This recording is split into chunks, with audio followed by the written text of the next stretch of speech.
Will I ever sleep again? It's one of the first questions you ask yourself as a new mom, isn't it?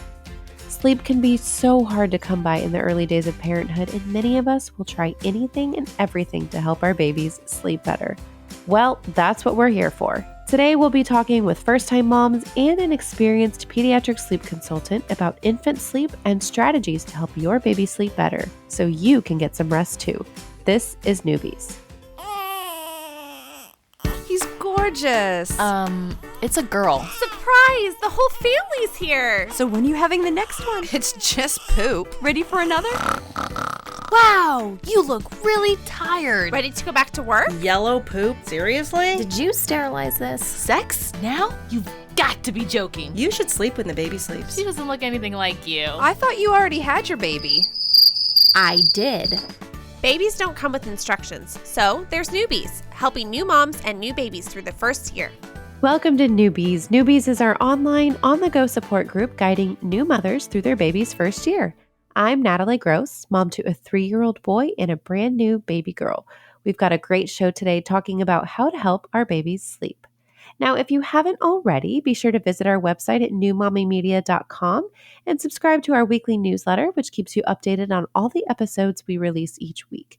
Another great way to stay updated is to hit that subscribe button in your podcast app. And if you're looking for a way to get even more involved with our show, then check out our membership club called Mighty Moms. That's where we chat more about the topics discussed here on the show. And it's also an easy way to learn about our recordings so that maybe you can join us live. I want to introduce our panel of guests today. We have Liz Munyon, Mary Geller, and Susan Latuca. You may remember Susan from a recent episode on pacifiers. She was one of our mom guests, but she is back to lend her expertise on this topic of sleep as well. So Susan, welcome back to the show. Do you want to kick us off with an introduction? Happy to. Thank you so much, Natalie, for having me back on. It is always a pleasure talking with you. And one day we need to get coffee since we live so close. For the listeners, hello, my name is Susan Latuca, and I'm a pediatric sleep consultant with Susan's Sleep Solutions. I've been a consultant for over a year now. And prior to that, I was a kindergarten teacher for 14 years. I am a mama myself to 2 little girls, one who is 7 years old and the other one who is 2.5. My story is so much like so many other stories. When we brought our first baby home, we didn't know what we were doing. We muddled our way through and somehow got her to be a good sleeper. And I have no idea how that happened, but our second was such a different story and we needed a lot of help. And so our journey with the challenges of sleep with our second is what brought me to become a sleep consultant. We worked with someone and it was so powerful to me and I wanted to help other families. So here we are. Awesome. I'm so glad you're here, Susan. Welcome back. All right, Mary and Liz, tell us a little bit about you and your families. Hi, happy to be here. Thank you for having me, Natalie. So I am married and me and my husband have a 9-month-old daughter. Awesome. And Liz? Yeah, I have been married to my husband about 11 years, and we just welcomed our son home about 10-ish weeks ago. So I am right at the beginning of all of this. Yeah, we figured out before the recording that Liz and I have babies about a day apart. So we are in the trenches together on this one. So we're here to talk about baby sleep, like we've said already. So mamas, how are your babies sleeping currently? You know, Liz, how's it going over there?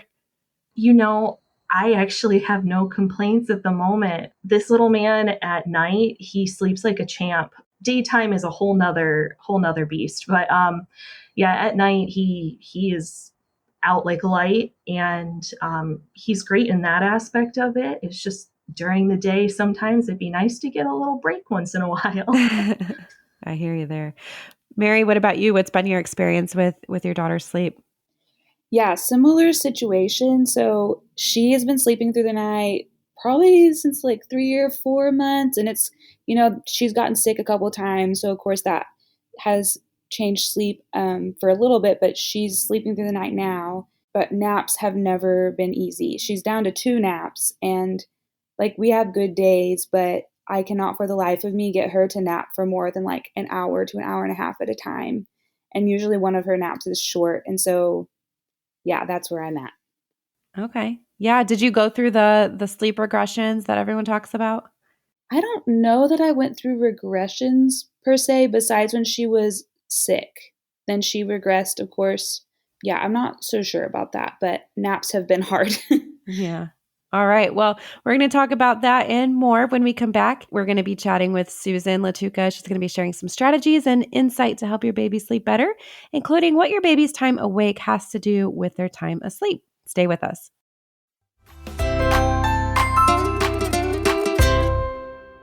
We are continuing our discussion on sleep today with our expert, Susan Latuca. And as she mentioned, she's a sleep consultant. She's based in the Washington, D.C. area, and she helps parents of newborns, infants, toddlers, and preschoolers, as well as expectant parents really around the world.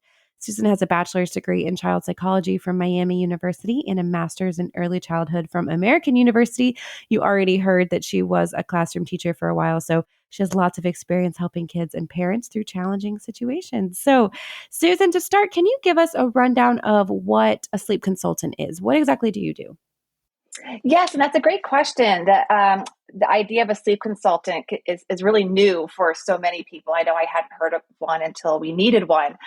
So as a sleep consultant, the answer actually varies based on the age of your child and where you are in your parenting journey.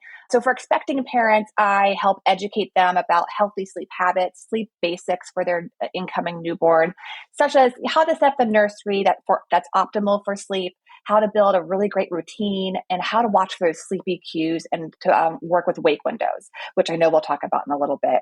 For families of newborns, it's again mostly educational, but we work through how to help your child get to sleep on their own without creating sleep associations, such as being rocked or held. And then for older babies and toddlers and preschools, usually the work is helping parents to dissociate a sleep crutch. There's a lot of information on the internet, and it can be really overwhelming of what to do and how to tackle when there's a sleep challenge. And so I work with families one-on-one. I create personalized plans for the child and the family that tells them exactly what to do and how to do it. So there's really no guesswork. And we work together for about 2 to 3 weeks or until we meet the family's sleep goals, which vary by family. And one of the best things about my work is that it's completely virtual. And I can do it from anywhere. So I have a current client in Switzerland and one in Germany. So it's really neat how this work it really is a global career. And it's really, really fun when I work with families from all over the world. Yeah, that's really awesome. Moms everywhere going through it. Yes, that's right. It's universal. Yeah. Well, I think it's safe to say that one of the goals of early motherhood is to have your baby sleep through the night. And, like the other moms have said, I've been really fortunate. We have a great sleeper. And again, naps are another story. I think that's a common thread here. But at what stage is that sleeping through the night a realistic expectation or really a hope for parents? Yes, I love this question. And I have to say that, for Liz and Mary, I mean, that is so amazing that their babies are sleeping really, really well. And for some babies, that is true. And for lots of babies, that is not true. For sleeping through the night, I think one of the things that I like to caution people on is I feel like we have this kind of unrealistic expectation that is brought about by social media and just simple. As soon as our babies are born, people are asking us, well, how are they sleeping? Right? Yeah. Like it's the first question that people ask. And there's also this notion that's 12 hours by 12 weeks, right? You've probably heard that. And I think that sets us up for some unrealistic expectations, which can ultimately cause some parents to feel like failures or to have anxiety because, well, wait a minute, my baby's not sleeping 12 hours by 12 weeks. Like, what am I doing wrong? So the idea of sleeping through the night, we need to define what sleeping through the night is. And so when I think about, as a sleep consultant, when I think about what sleeping through the night is, it's going to vary between 8 hours and 12 hours. Getting that 8-hour stretch of time that is free from wake ups, free from feedings, to me, that is sleeping through the night. And when you think about like the 8-hour, the 10-hour, and the 12 hours, an 8-hour stretch, 4-month-old babies can usually give you an 8-hour stretch. Sometimes 3-month-old babies can, but usually we see the 8-hour stretch coming around the 4-month mark. And then beyond that, it's usually the 6-month mark when we see that 10 to 12-hour stretches. But more than age, especially when we're thinking about those nighttime feeds, whether that's breastfeeding or bottle feeding, when babies are ready to drop those nighttime feeds, instead of age, we actually look at weight as a marker. So babies who are 13 pounds or 5.6 kilograms often are able to drop that feed because metabolically they are ready. So it gives you a wide range. Some babies at 4 months who are, a bit on the heftier side, they're more ready to drop feeds than maybe a slimmer 6, 7, or 8-month-old baby. So there is a various range, but I would say, 4 months, you could be getting an 8-hour stretch. 6 months is usually when you can see those full 10 to 12-hour really restorative stretches, restorative for both the baby and for you to get that full night's sleep. Okay, interesting. Thank you. Well, when I had my oldest 3.5 years ago, one of the best tips that I learned about was something called wake windows and how that actually correlated to sleep. So can you explain what wake windows are? I know we've touched on it a little bit already, but that's kind of a term that's thrown out there a lot, and I'm not sure if everyone totally understands what that means. Yes, absolutely. Wake windows are so important, and there's been so many advances in pediatric sleep just in the last 7 to 10 years. And I don't think I had ever heard about wake windows until after my second was born, and I definitely had not heard of them when my first was born. And that probably would have been really, really helpful if I had known about them. So wake windows are simply the time your baby is awake between sleeps. This can vary based on the age, because when you think about these little babies, think about your baby, these 11-week-old babies, there's not a whole lot of stamina that they have. Stamina is something that has to be grown. It has to be nurtured. And sleep, like so many other things, is incredibly important in regulating our hormones and eventually our circadian rhythm. So a good wake window is going to catch your baby when they have built up enough sleep pressure, that drive that makes us want to fall asleep and stay asleep, but not gone past that point into being overtired. It's kind of a dance. It's kind of like Goldilocks. You want to hit it just right. And being overtired has a ripple effect that can put out hormones like cortisol, which is our stress hormone and our awake hormone. And when babies miss that just right window, then they get overtired. Our brain starts sending messages like something is wrong. You have to stay awake because our survival depends on it. And cortisol and adrenaline start pumping.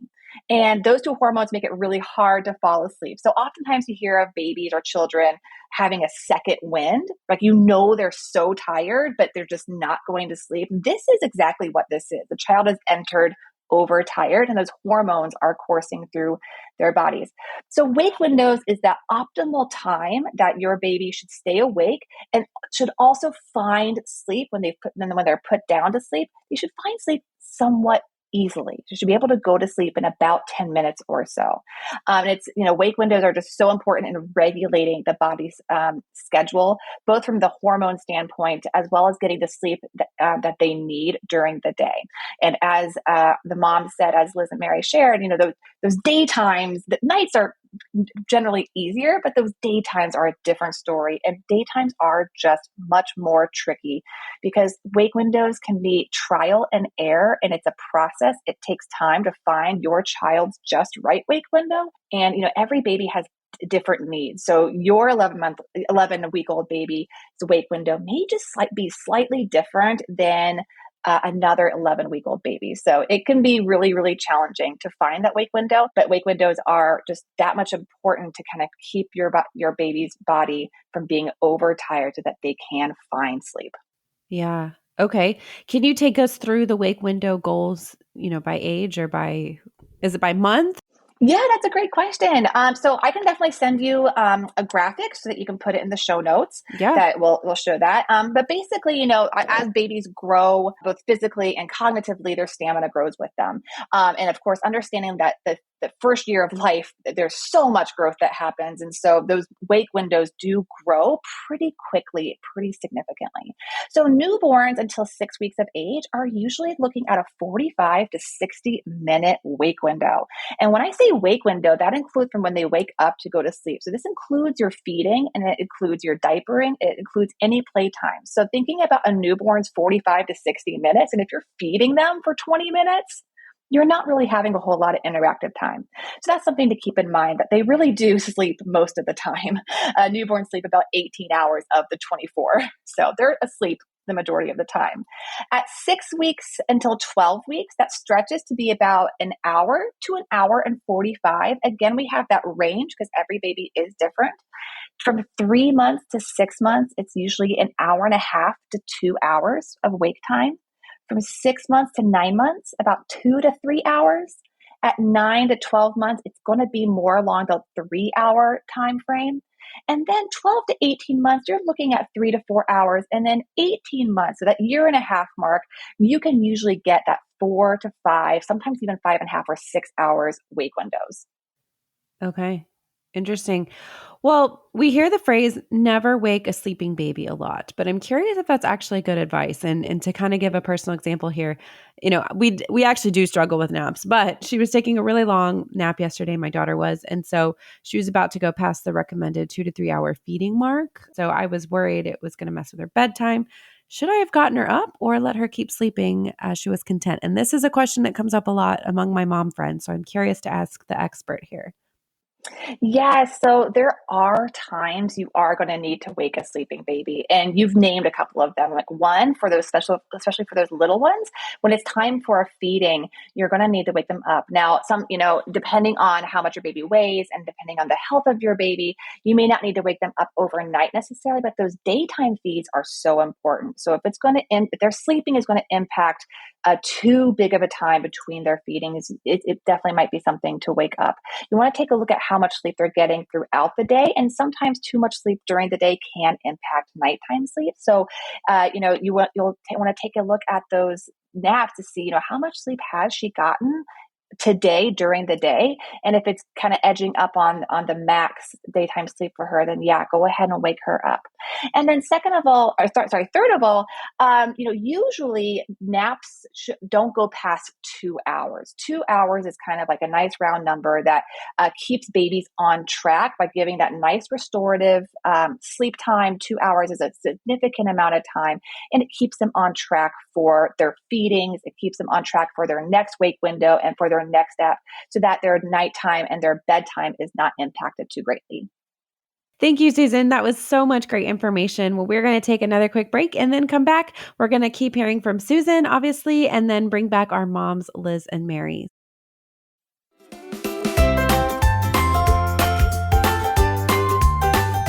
Welcome back to our discussion on sleep. So, moms, did you have any thoughts on what we've just heard from Susan? Had you heard about wake windows before? Yeah, I definitely have, and they're tricky. That was a lot of super helpful information. I appreciate all that. Yeah, it's just hard. And it's not to say that this is like a recommendation I would give for moms, but something that I found with Mabel, my daughter, she just turned 9 months old, so she would be around the 3 hour wake window right now. Interestingly enough, I guess you could say she went through a regression at one point where she kept waking up 2 hours after I put her down, even though she had been sleeping through the night for months before this. And I could not for the life of me figure out why. And one of my mom friends randomly said that her rule for her kids was 2, 3, 4 for wake windows. So first wake window, 2 hours, second one, 3, the last one, 4. And so I thought, okay, I'll try it. And come to find out, my daughter needs 4 hours before bed or she won't sleep through the night. So it took weeks of trial and error to figure that out. And so I guess that's just to say, for any moms that are struggling, it's okay, except that you're not going to get it right the first 10 times. Yeah. So, no, I mean, that's parenthood, right? Trial and error. Yeah, exactly. I don't know about you guys. That's how I feel. Yeah. Liz, have you tried wake windows at all? Is that something of a concept you were familiar with? Yeah, I was somewhat familiar with it before we before our son came home, just because I worked in a daycare for 4 years as an infant and toddler teacher. So I was pretty familiar with the whole concept of wake windows, maybe not necessarily that terminology for it. But it's definitely a whole different beast when it's your own kid and you're sitting there trying to figure out what his wake window actually is. And is he actually tired? Is he ready to go down for another nap? Because he likes to pretend that he's sleepy. And then, of course, as soon as you put him down, he's right back up. And just for us as well, I know that I didn't mention this earlier, but he's actually adopted. So for us during the day, we're trying to do a lot of the contact with him, and he doesn't like to be apart from us during the day. So that's been the fun part with it as well. It's okay. Well, is he actually ready to go to sleep, or does he just want to snuggle? I can't quite tell right now which one it is. So that's just been kind of fun, just trying to figure that out and figuring out when he's actually awake. We're starting to get into a bit of a routine, but as we all know, as soon as they get into routine, he's going to change it up on us. We all know this is coming. Yeah. So true. Yeah, for sure. For sure. Well, Susan and then Mary, I don't know if you have any, practical advice. Is almost a year in here, but what are some tips for stretching those wake windows? Like what if your baby's just not having it? They want to sleep. What's some practical advice for trying to get them to stay awake just a little bit longer? Yeah, this is so tricky, right? So, the two biggest tips is, one, natural light is so important. Again, there's that hormone regulation, that circadian rhythm. So getting outside into natural light is going to be one of the best things that you can do. Obviously weather dependent, but getting exposed to the sun and the fresh air and just being immersed in the outdoors is really impactful for, even if it's just a shock to the system of being outside, it's something, right? And then also just the power of distraction, right? Like trying to keep your baby, focused on something else. So, depending on the age of your baby, that might be something sensory, that might be, like playing in the grass, right? Like touching the grass and so forth.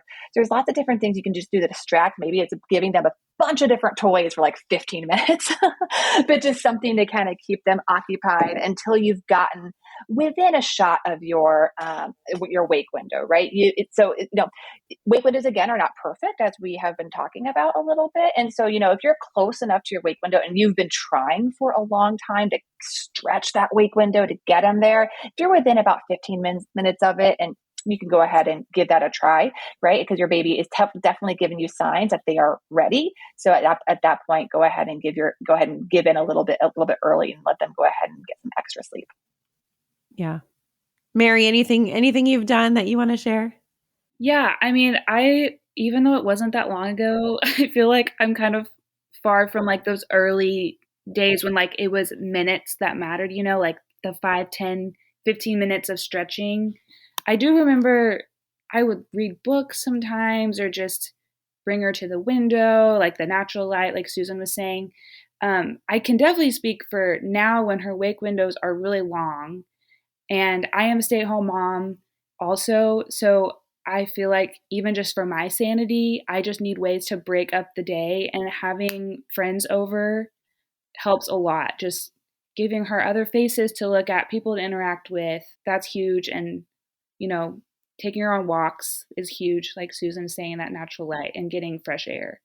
Well, we've talked a little bit about regression. So maybe there are moms listening who are experiencing that, 4-month regression. I feel like that's the one I always hear about. So how can we recover from regressions? I'll leave that to you, Susan, and then Mary, if you want to share, again, any practical advice there. Yes. So regressions. Oh my goodness. Always a regression, right? There are very typical times in a child's sleep that's going to be disrupted. And we know this because it's been documented. And the biggest one, that like the true regression that your child is going to go through, is the dreaded 4-month regression. So that is a legitimate thing. And the reason for that is because as an infant, as a baby, newborn infant, they only have 2 phases of sleep, and they spend 50% in each of those 2 phases. But then at 4 months, their sleep becomes reorganized to be like yours and mine. And we actually have 4 phases of our sleep cycle. So at the 4-month, their sleep is completely reorganized, and naturally it is going to cause some disruption.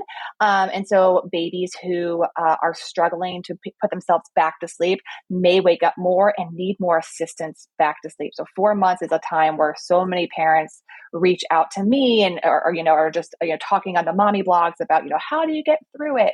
And at 4 months, the way to get through that is to make sure your child is able to fall asleep on their own. So not relying on anything external, such as being rocked or being fed to sleep. Anything that is that's not of their own to fall asleep. So that's how to get through that regression. The other regressions that we talk about are, pretty predictable. And when babies learn new skills, any new skill babies learn is going to take a couple of days to kind of like be filed away in your brain. And so when you think about, when babies do these big skills, right? So like at 6 months, babies might be sitting up. That might cause a couple of nights of unrest. 9 months, they might start doing some more crawling. 12 months, they're doing more walking. 15 months, their language is booming. They're going to start stringing some words together. 18 months, their sentences are getting more complex. And at 24 months, there is a huge cognitive and verbal vocabulary boom. So thinking about these cognitive leaps that are happening in your baby's brain, it's a way for their brain is reorganizing and filing things away and processing all this information. And a byproduct of all that amazing learning that they're doing is, unfortunately, they're going to have some blips in their sleep. And regressions, can cause a couple more night wakings, but usually regressions don't last longer than 2 weeks. Usually they're about 10 or so days, 10 to 14 days. And so if you're seeing your child's sleep being impacted for longer than that, it might be worthwhile to take a closer look to see exactly what's going on. But there are some expected times where we're going to see some blips, right? And I hear so many people say, "Oh, it's the regression. It's the 12-month regression. It's the 15-month regression," right? And where I see families getting into trouble during the regressions is when they change how they respond to baby. And this is, of course, very well-intentioned. If your baby's waking up extra times, you're thinking, my baby needs me. They need something. I can help. I'll just walk her to sleep or feed her to sleep just this once. And that changing of expectations can set off a chain reaction for your baby. Babies are so smart, and they're saying, whoa, I just got something really special, right? This is amazing. So guess what? I'm going to want that again. Best thing you can do is to don't change what you've been doing to get your baby to sleep. Do not change your response. All humans, and babies are no different, they're small humans. All humans like predictability.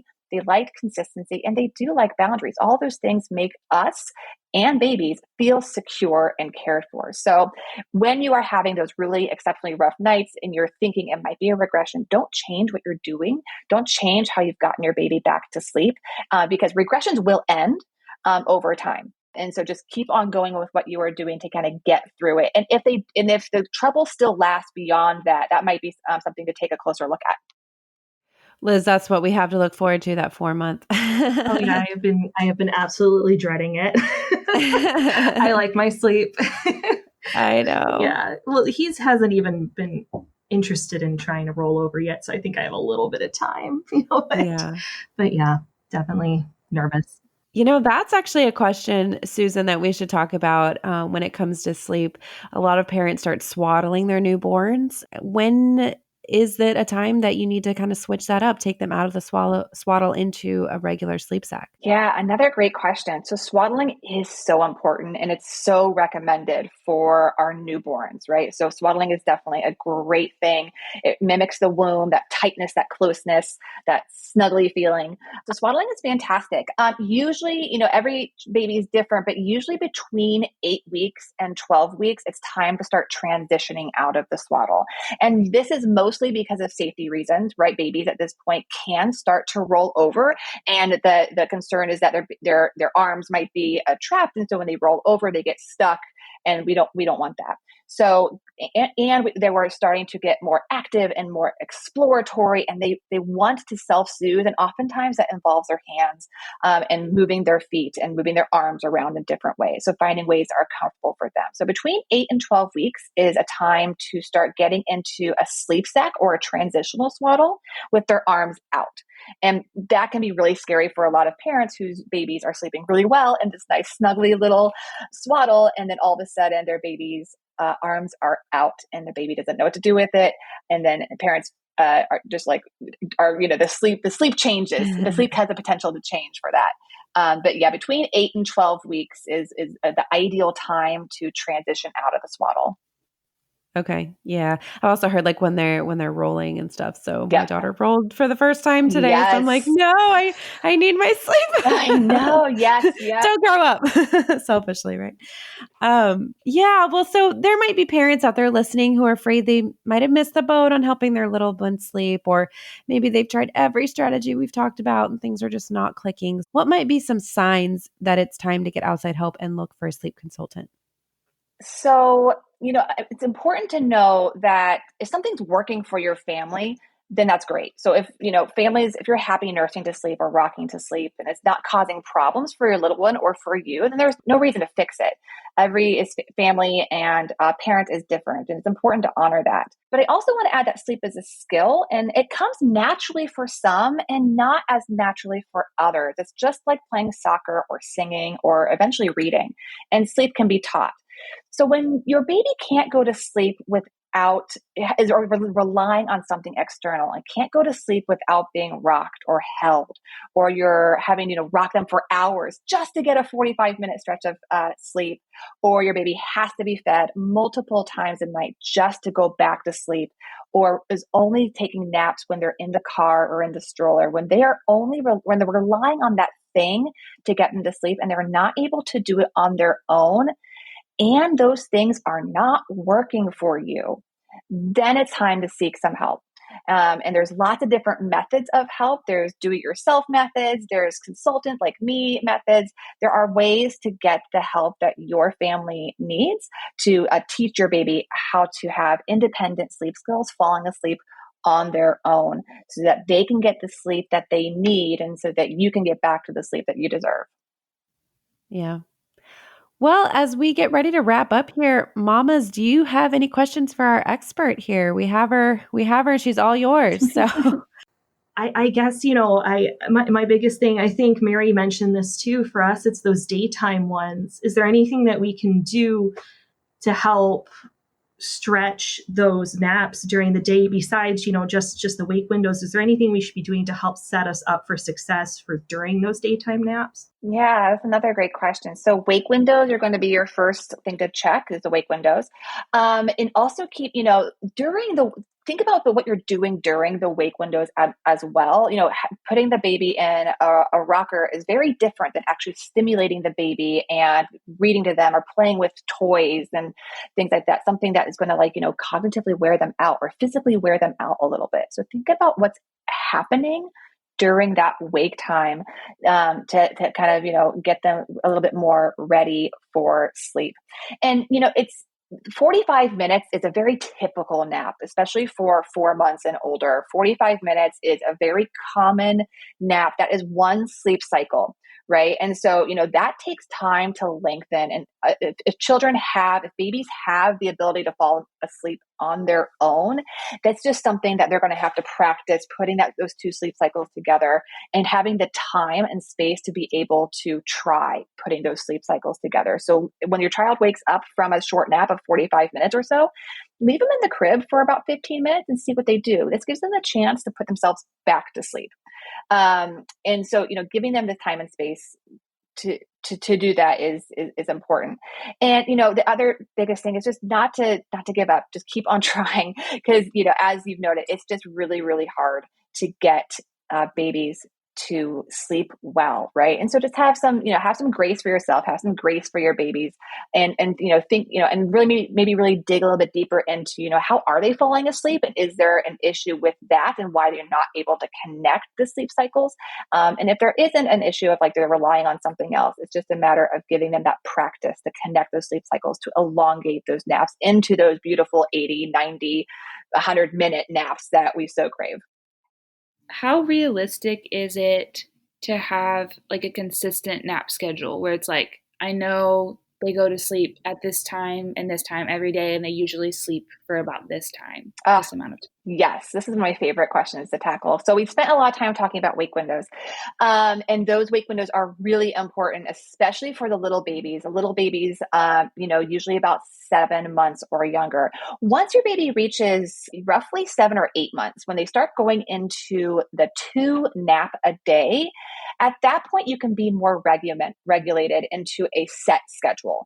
And set schedules are actually my preferred way to do things with babies of 8 months or older, because there is a circadian rhythm thing that's going in there, and our body clocks just get very used to doing things at a certain time, right? Which is why the time change is so nutty. I want to eat at times I'm not supposed to eat, but the babies are no different. And so, when your baby starts being on 2 naps, that is when you can start thinking about a set schedule. And you want to know if your baby's ready for that. You want to see, are they waking up at a consistent time? So, if your baby's consistently waking up at 7 o'clock in the morning, plus or minus 30 minutes, so 6:30 and 7:30, kind of that cushion around that 7 o'clock time frame, that's all considered on time. So if your baby's waking up at a consistent time in the morning, then that's an indication that, yes, they could probably handle a set schedule. So for a 2 nap baby, it could look something like 7 o'clock wake, a 10 o'clock nap, and that first nap is going to be roughly an hour and a half, so 10 to 11:30. Your second nap is going to be around 2:30 for about an hour. And then your last wake window, getting from that 3:30 mark until 7 o'clock, is going to be your biggest stretch of time. So two naps a day with a consistent wake up time is what you're looking for when putting your baby on a set schedule. And it usually works really, really well, because then they have a time to have their schedule and their body clocks completely regulated. Love to hear that. Yeah. I know. I'm trying to remember, for my first, when it was that we were on some sort of schedule where I could count on, what time he would be napping. And so I'm glad you asked that, Mary. That was very helpful. It can make a really big impact on parents. I know, I have an anxiety just generally, and my postpartum anxiety was just rampant with both my babies. And I know that I was just I craved that control. I craved that need to know when's my baby falling asleep. And I kept on asking my friend, my baby's 4 weeks. What's the schedule? And she's like, what are you talking about? There is no schedule at 4 weeks, right? And so it is and I think wake windows are helpful in kind of having some predictability, even though there's variability as well with that. But once you start getting into those scheduled set schedules, it can be a really, really nice thing, right? Because then you can start just kind of planning your day just a little bit differently.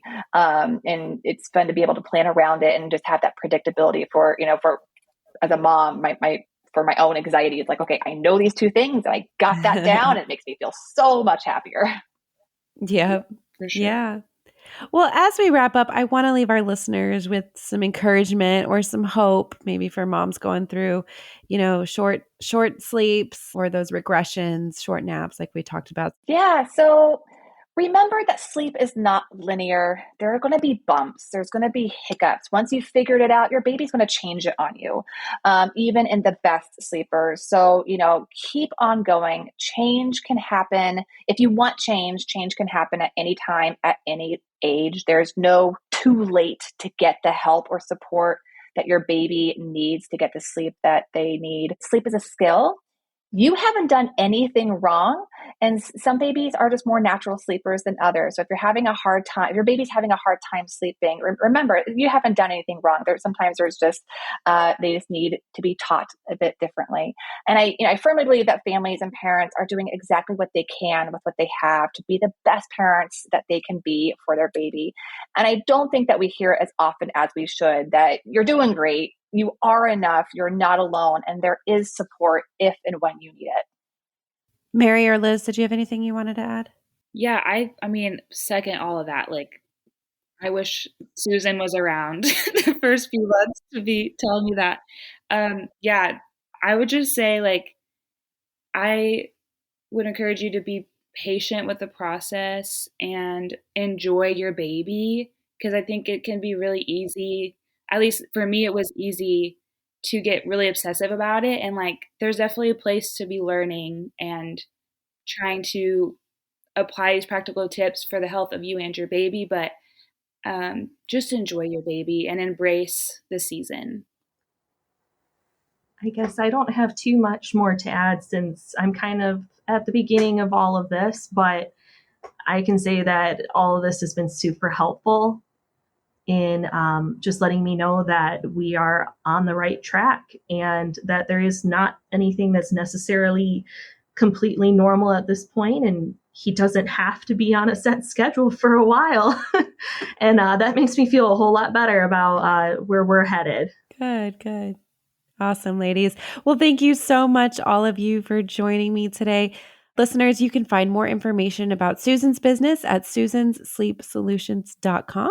And be sure to check out our podcast episodes, videos, and more at newmommymedia.com.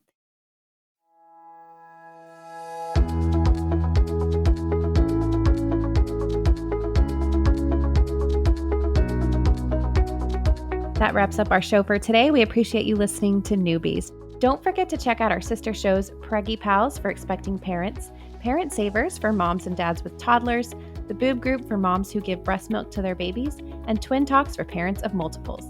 Thanks for listening to Newbies, your go-to source for new moms and new babies.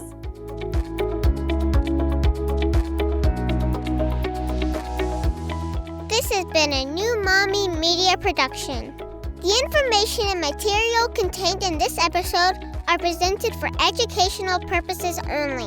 Statements and opinions expressed in this episode are not necessarily those of New Mommy Media and should not be considered facts. While such information and materials are believed to be accurate, it is not intended to replace or substitute for professional medical advice or care, and should not be used for diagnosing or treating healthcare problem or disease or prescribing any medication. If you have questions or concerns regarding your physical or mental health or the health of your baby, please seek assistance from a qualified healthcare provider.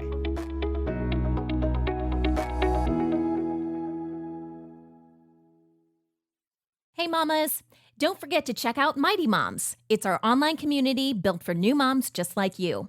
Not only can you connect with other moms, but you can also join us backstage for special mom-only online events. And you'll also be notified when we're recording so you can join us as a special guest. Visit our website, newmommymedia.com, and click on the Mighty Moms banner. It's free. That's newmommymedia.com. See you there.